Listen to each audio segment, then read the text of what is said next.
آدم کی کیا شان ہے؟ آپ کی والدہ ماجدہ اللہ اللہ ام الخیر، اور آپ کے والد ابو صالح موسیٰ جنگی دو، ابو صالح موسیٰ جنگی دو، اللہ اکبر، یہ آپ کے والد، اور ان کا تقوی بارہا سن چکے ہو۔ ایک سیب بہتا ہوا جا رہا تھا، اٹھا کر کھا لیا، اس کی معافی کے لیے کتنے برس کام کیا، کتنے برس کام کیا۔ پھر عبداللہ سامعی نے جب یہ شرط رکھی کہ میری بیٹی سے نکاح کرنا ہوگا، اللہ اکبر، اور اس کے اوصاف انہوں نے یوں بیان کیے، آنکھوں سے اندھی، زبان سے گونگی، کانوں سے معذور، ہاتھوں سے معذور، پیر سے معذور، اللہ اکبر، ایک سیب کی خطا معاف کرانے کے لیے، اللہ اکبر، ابو صالح موسیٰ جنگی دوست نے یہ شرط بھی منظور کر لی۔ جانتے ہو جب نکاح ہو گیا، اپنے کمرے میں پہنچے، سلام کیا، کیا دیکھتے ہیں؟ حسن و جمال کا پیکر تشریف فرما ہے،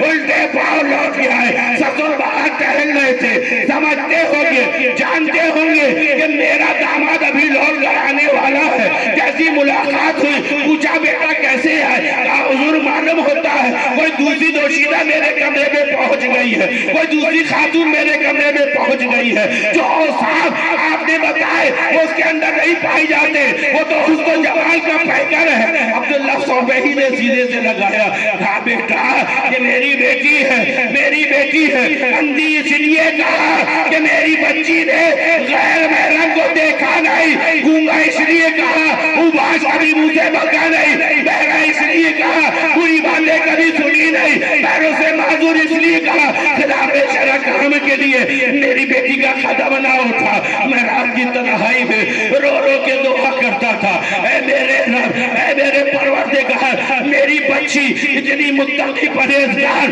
تقوی مسلم کوئی نوجوان متقی بھیج دے جس کے ساتھ میں اپنی بچی کا عقد کر دوں۔ تم آئے، تمہاری پیشانی میں وہ چمک مجھے نظر آ گئی، اے میرے نوجوان، اے میرے داماد، اے شہزادے سنو، وہ کوئی اور نہیں تمہاری عورت ہے۔ اللہ اکبر، جانتے ہو جب دو مقدس لوگ ملے، تقوی والے پرہیزگار لوگ جب ملے تو اللہ تبارک و تعالیٰ نے جو اولاد عطا فرمائی، دنیا نے اس کو غوث اعظم کہہ کے پکارا، محبوب سبحانی کہہ کے پکارا، قطب ربانی کہہ کے پکارا، شہباز لامکانی کہہ کے پکارا، زندین نورانی کہہ کے پکارا۔ اللہ اکبر، یہی غوث اعظم ہے۔ زندگی اٹھا کر دیکھو، بچپنے ہی سے بچے کھیلتے، اللہ اللہ، آپ کھیل کود کی طرف نہیں جاتے، آپ کھیل کود کی طرف نہیں جاتے، بچپنے ہی سے اللہ اکبر اعلان ہو رہے تھے یہ اللہ کا ولی ہے، یہ اللہ کا ولی ہے۔ کسی نے پوچھا تھا اے غوث اعظم آپ بتائیے آپ کو کب احساس ہوا، کس عمر میں آپ کو پتا چلا کہ اللہ نے آپ کو ولایت عطا فرمائی؟ آپ فرماتے میری عمر 10 سال کے آس پاس تھی، جب میں مکتب میں جاتا تھا وہ غیب سے آواز آتی تھی اللہ کے ولی کے لیے راستہ کشادہ کر دو۔ اللہ اکبر، غوث اعظم علم دین حاصل کر رہے ہیں، تعلیم حاصل کر رہے ہیں، مولوی کی پڑھائی کر رہے ہیں، مولانا کا کورس کر رہے ہیں، حدیث پاک کا علم حاصل کر رہے ہیں، فقہ اصول کا علم حاصل کر رہے ہیں۔ کیسے جاہل ہے جو کہتے ہیں عالم اور ہے ہم بابا اور ہیں، غوث اعظم علم دین حاصل کر رہے ہیں، اور علم دین حاصل کرتے کرتے کرتے کرتے کرتے کرتے اللہ اکبر، آپ خود فرماتے ہیں میں نے اتنا علم حاصل کیا کہ اللہ نے مجھے قطبیت عطا فرمائی۔ گیلان میں رہے، علم حاصل کرتے چلے جا رہے ہیں، ٹھیک ہے، لیکن جانتے ہو اور اشتیاق پیدا ہوا، اور اشتیاق پیدا ہوا۔ بعض لوگوں نے لکھا آپ کی عمر شریف 18 سال کی ہوئی، آپ کی عمر شریف 18 سال کی ہوئی، والدہ ماجدہ کے پاس گئے اور جانے کے بعد کہا امی جان میرا دل چاہتا ہے میں علم دین حاصل کرنے کے لیے بغداد جاؤں، میں علم دین حاصل کرنے کے لیے بغداد جاؤں۔ ماں نے اجازت دے دی، سنا ہوا واقعہ ہے، اور راستے کے لیے کچھ رقم بھی آپ کے ساتھ کر دی، اور وہ اشرفیہ کہاں رکھی یہ بھی تم جانتے ہو، صدری کے استر میں رکھی۔ چلتے وقت ماں نے کیا تاکید فرمائی؟ بیٹا عبد القادر جا رہے ہو، ماں کی نصیحت سنتے جاؤ، جھوٹ کبھی نہ بولنا، جھوٹ کبھی نہ بولنا۔ اللہ اکبر، کیا ہوا کیا ہوا؟ راستے میں ڈاکوؤں نے قافلہ روک لیا، قافلہ روک لیا، سب کا سامان لوٹ لیا گیا۔ غوث اعظم کھڑے ہوئے ہیں، ایک ڈاکو قریب آیا اور آنے کے بعد کہا یہ بتاؤ کیا تمہارے پاس بھی مال ہے؟ ہاں ہاں میرے پاس مال ہے۔ غوث اعظم نے جواب دیا۔ جب دو لوگوں نے یہ سنا تو غوث اعظم کو لے کے ڈاکو کے سردار کے پاس ڈاکو پہنچے۔ یہ نوجوان ہے، ہم نے تلاشی لے لی، اس کے پاس مال نہیں ہے، اس کے پاس مال نہیں ہے، لیکن پوچھتے ہیں کہ کیا تمہارے پاس مال ہے؟ تو کہتا ہاں میرے پاس مال ہے۔ اللہ اکبر، ڈاکو کے سردار نے کہا اے نوجوان، مال ہے تو ہم کو نظر کیوں نہیں آتا؟ آخر مال کہاں ہے؟ کہا میری جو صدری میں پہنے ہوں اس کے استر میں مال ہے۔ جیسی صدری اتروائی گئی، استر کو کھولا گیا، واقعی اشرفیاں نکلی۔ اللہ اکبر، ڈاکو کے سردار نے کہا آخر ہم تو تلاش نہ کر پائے، تم چاہتے تو چھپا لیتے، تم نے ہم کو کیوں بتا دیا؟ تم نے ہم کو کیوں بتا دیا؟ تو جانتے ہو غوث اعظم نے کیا فرمایا؟